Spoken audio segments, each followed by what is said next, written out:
All right, so I've been having a bit of trouble with sound in the previous recording, but I hope to fix that now. I still have the light there. I thought it was a little bit dark in the previous recording. Anyhow, I realized that when I published the video about keyword research, I hadn't gone through what search engine optimization was. So I got some comments that, that was just like, shoo. So what I'm going to do in this video is to explain the fundamentals of what search optimization is all about.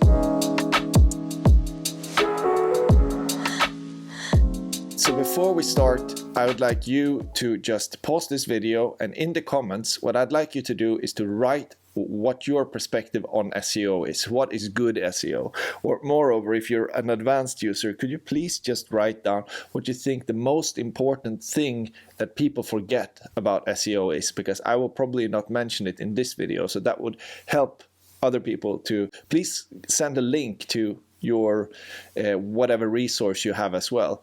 YouTube will probably mark it as spam, but I will go in and manually approve those comments as well. So write down in the comments here what you think that the most important thing about search engine optimization is, and add a link to a resource if you want that. I will approve that.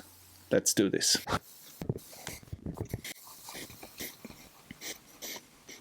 All right, so what is search engine optimization? Well, search engine optimization is the practice of trying to get your content to rank in Google.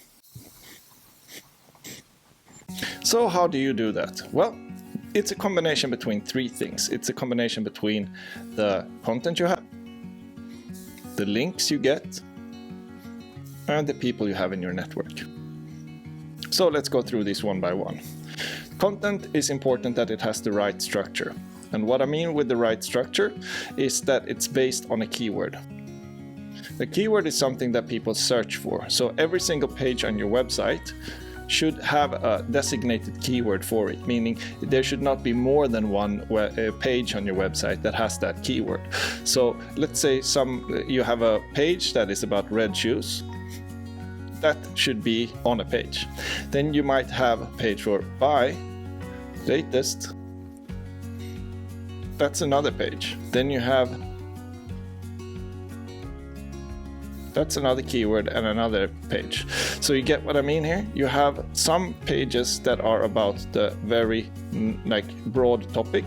Then you have narrow pages that are about very narrow topics that you know that people are searching for.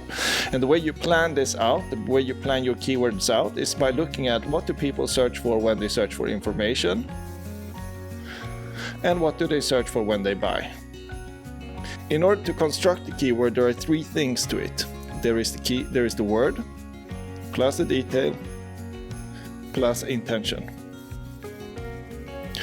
So buy is an intention, information, etc. You get it? Detail can be red, it can be H&M, a brand, it can be all of the things that specifies what this word is, and then the word is shoes, or it is coffee, or it is whatever that thing is, the word is that you want people to search for. So that is the construct of a keyword. So you need to combine these in different variations in order to sort of get the keyword you need to use on your page. And the way you select what keywords there are, I already showed you in the prioritization video that will be shown in the card here and in the description of this video. So you have the keyword on the page, then you construct the page by having headlines, which are denoted as H1 and H2 and H3 and how many H's you have. H1 is the headline, and this is HTML, which is the code you use to construct your page, and then how they look you write in your CSS file. So this is the style sheet for the page, and this is the constructed code that holds the page together. Then there are other things such as JavaScript and things like that, but they won't help you in your SEO efforts. They will actually hurt you. So HTML and CSS is how you code your page. Then you have paragraphs. So what am I going to put in the first one? Well, in the first one, I'm going to put a H1 headline. So what I do is I open this up and I add text block, and then I write headline mark it, and then I choose heading 1, save changes. Then what we got to do is in the second one, we are going to add links to all the H2s in the article. Okay, that's cool. So we're going to add some kind of links here. Let's add them to this side, text block.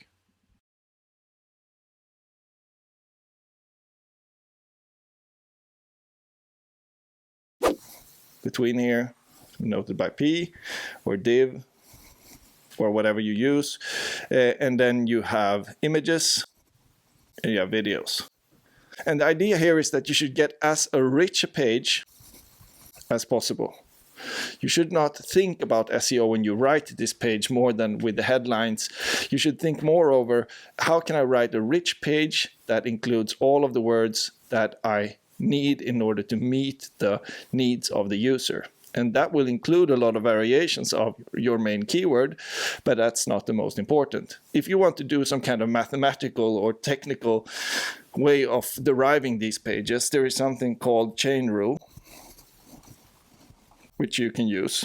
And chain rule is a probability theory of if you have a word like shoes and another word like are, what's the likelihood of what's the next word gonna be? What is the next word? I don't know what the probability are.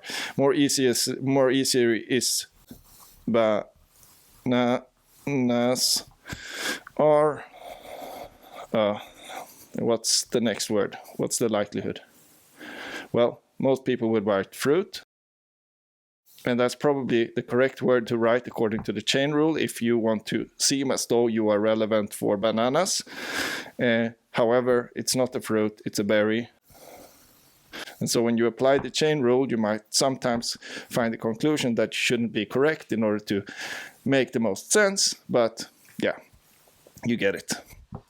I will add a link to chain rule in the description. So that's what you need to think about in terms of content. Write good content, use videos, images, and good content. I mean, they should be on the topic that you're writing on, and you should have 1 page per keyword. Easy. Then you need to link your pages together, and you should link your pages together in clusters. And so what I mean by that is that if you have one shoe here, if you have a clothing website, you should try to link together all of the pages about shoes. They should be separately linked. And then you have clothes here, which is linked together with jackets. And then you have all the pages. You have one main page about jackets, and then you have all the variations of jackets. And then you have one about pants here. All the pages about variations of pants should link to that page, etc., etc. And so this is how a page should be optimally built, is that each variation or related keyword to your main keyword should be linked together, and then they all should link back to the main page. And we are using those landing pages that we created from the content that we generated, and now we are working with, because WordPress has tags and categories, and now we're working with categories such as this one to make sure that all the words that we collect are linked on that, and they are co-linked like this. And then we have our different tags we're using, and then all the things that are related to that is listed together. Now what we have to do is to make each one of these unique by using some plugins that are called category pages and tag pages, and we're gonna develop these pages so that they are not the same, all of them. So that's one of the ways that we're working. Then we're working with our main keywords here. We're developing pages because we want to make everything based on research. We're making a whole section about research that we're going to link from the top navigation here, and we're going to build that out over the next few days. And then we have courses in, this is for marketing automation, so we're building out all of those pages and we're linking them together, and we're linking back from the related categories, so we're gonna connect those with each other. So that's essentially what we're doing on the page right now, and we're developing some backlinking strategies as well. But I just wanted to show you that first, that we are working with the content, we're working with the linking things together in its respective category or its respective topic. and hopefully we'll do it correctly so that we can aggregate most of the importance to these pages that we are now building to rank very competitively with. Or the main keyword page. So does that make sense? I don't know. Write in the comment if it doesn't. But you should link together clusters of pages. And so that's how you link together your own website, essentially. And this is called co-citation. You can Google that. Very important for SEO.